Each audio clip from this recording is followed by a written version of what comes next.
শ্রীলঙ্কাকে হারিয়ে টি-20 বিশ্বকাপের সেমিফাইনালে পৌঁছে গেল নিউজিল্যান্ড।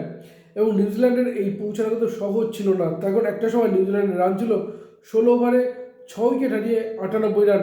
এবং সে সময় অনেকেই আলোচনা করছিলেন যে শেষ 4 ওভার হয়তো 4-40 হতে পারে, অর্থাৎ 40 হলে 138, 140 বা 150 এদিকে রান ঘোরাফেরা করবে। কিন্তু শেষ 4 ওভারে নিউজিল্যান্ড তোলে 70 রান, হ্যাঁ 70 রান, এবং যার ফলে 98 থেকে রান গিয়ে দাঁড়ায় 168 রান। এবং অবশ্যই তার জন্য গুরুত্বপূর্ণ হচ্ছে নিউজিল্যান্ডের অধিনায়ক সার্টনারের যে ইনিংস, তার 26 বলে 47 রান ইনিংসই কিন্তু নিউজিল্যান্ডকে পৌঁছে দেয় 168 রানে।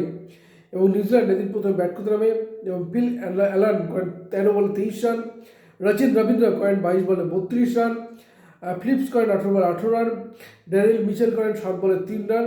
এবং তারপরেই অধিনায়ক সার্টনার 4 যে ইনিংস 26 বলে 47 রান, যেখানে দুটো 4 মারেন আর 4টি ছক্কা মারেন, যার ফলে কিন্তু নিউজিল্যান্ডের রান তোলে 7 উইকেট হারিয়ে 168 রান।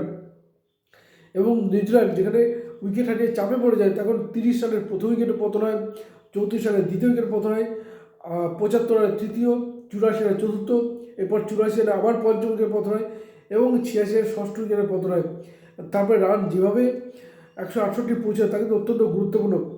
এবং যদি আমরা বলি শ্রীলঙ্কার বোলারদের মধ্যে দুষ্মন্ত চামিরা 38 রান দিয়ে পান তিন উইকেটে, এবং যার ফলে 168 তোলে নিউজিল্যান্ড। এরপরেই খেলতে নামে শ্রীলঙ্কা, কিন্তু শুরুতেই উইকেট হারিয়ে চাপে পড়ে যায় শ্রীলঙ্কা, এবং যার ফলে নির্ধারিত 20 ওভারে 8 উইকেট হারিয়ে তোলে 107 রান, এবং যার ফলে বড় ব্যবধান কিন্তু এই ম্যাচ জিতে গেল নিউজিল্যান্ড। এবং কামিন্দ মেন্ডিস করেন 23 বলে 31 রান, কুশল মেন্ডিস করেন 22 বলে 11 রান, এবং নিশাঙ্কা অধিনায়ক 1 বলে 0 রান করেন।